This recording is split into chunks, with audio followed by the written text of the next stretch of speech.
Ce sont les vacances scolaires et ce n'est pas toujours évident quand on est un parent de trouver des moyens d'occuper ses enfants sainement. Surtout que payer des voyages et des sorties à ses enfants n'est pas accessible à tous les parents. Résultat, de nombreux enfants restent à la maison, s'ennuient et se rabattent le plus souvent sur les écrans. Par écran, je parle bien sûr de la télévision, des tablettes, des téléphones portables, etc. qui, à forte utilisation, ne sont pas bénéfiques pour le développement de vos enfants. Vous savez quoi, chers parents, si vous n'avez pas forcément les moyens financiers de distraire sainement vos enfants avec des voyages et des sorties, inutile de culpabiliser car il existe des activités pas très chères qui peuvent leur permettre de développer leur créativité, leur mémoire, leur culture générale de façon ludique. C'est ce dont je vais vous parler dans cette vidéo.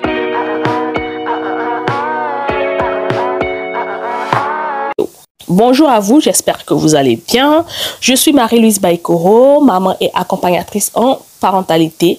Bienvenue à vous sur ma chaîne YouTube. Pour ces vacances scolaires-là, j'ai dû distraire 4 enfants qui ont entre 3 et 13 ans, tout en les gardant le plus loin possible des tablettes et des écrans. Un défi de taille qui m'a emmené à faire preuve d'ingéniosité en retournant dans mon enfance et dans celle de ma maman, où nous arrivions à nous amuser avec le peu qu'on avait. Je vais donc vous partager les 5 types de jeux ou d'activités que j'ai utilisés pour permettre à mes bouts de chou de ne pas s'ennuyer et en même temps d'apprendre. Le premier type de jeu dont je vais vous parler, c'est ce qu'on appelle les jeux de construction et de créativité. Ce sont des jeux qui permettent à vos enfants de construire des objets existants ou venant tout droit de leur imagination, comme par exemple des puzzles 3D ou pas, des dessins, le coloriage, la peinture, la pâte à modeler ou des bambous de construction, etc. Ce genre de jeux-là vont aider vos enfants à développer leur créativité et leur concentration. Moi, en tout cas, j'ai opté pour un jeu de bambou, comme vous pouvez le voir sur les photos. Et les enfants avaient même créé une piste de Maël qu'ils ont utilisée avec beaucoup de bonheur. Et parfois, pour pimenter un peu les choses, je les faisais se mettre en équipe pour compétir. Et le juge, qui est bien sûr ma maman, donc la grand-mère, choisissait la plus belle des constructions. Ils ont ainsi pu développer l'esprit d'équipe et la saine concurrence. En tout cas, j'y ai veillé. Le deuxième type de jeu dont je vais vous parler, ce sont les jeux de culture générale. Ce sont les vacances, certes, mais il faut qu'on continue d'apprendre. Donc, ces jeux-là demandent un plus grand effort au niveau du cerveau, donc peut devenir vite barbant et ennuyant. Néanmoins, ils sont top pour des coups moments. Ce sont par exemple des jeux tels que le petit bac, les quiz, les cartes de culture générale et autres.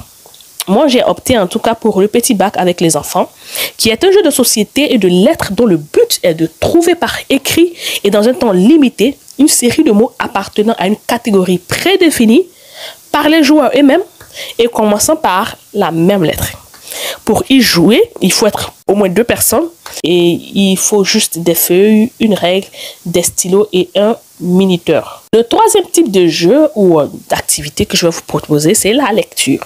Je sais qu'en entendant lecture, beaucoup d'entre vous vont se demander comment la lecture peut être rigolote pour les enfants. Eh bien, je vais vous partager cette technique que j'ai tirée d'une belle expérience de l'enfance de ma maman. Les contes autour du feu. Dans plusieurs endroits en Afrique, ça se faisait. Chaque soir, les enfants se réunissaient autour du feu et là, il y avait quelqu'un qui leur contait des histoires, des légendes, avec une moralité à la fin de l'histoire. Cette activité-là, je l'ai adaptée. Donc, dans ma façon de l'adapter, en général, elle se déroulait les soirs, avant le coucher. Je choisissais un livre assez intéressant et instructif, par exemple, sur la Grèce antique ou sur les reines d'Afrique, parce qu'il faut vraiment que le sujet soit assez intéressant pour que les enfants puissent avoir leur attention qui est captée. Et je demande aux plus grands de lire le livre petit à petit. Et je leur explique chaque partie sous forme de conte ou bien d'histoire.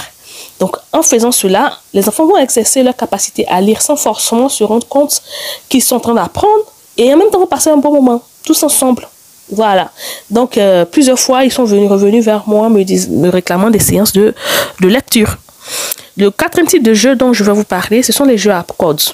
On les qualifie généralement de jeux de filles, mais en fait, tout le monde peut y jouer.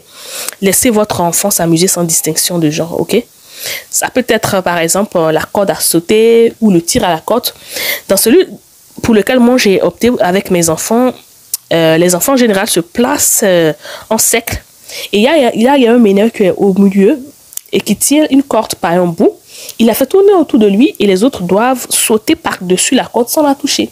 Sinon, ils seront éliminés. Croyez-moi, c'est le fou rire assuré et de bons moments à passer.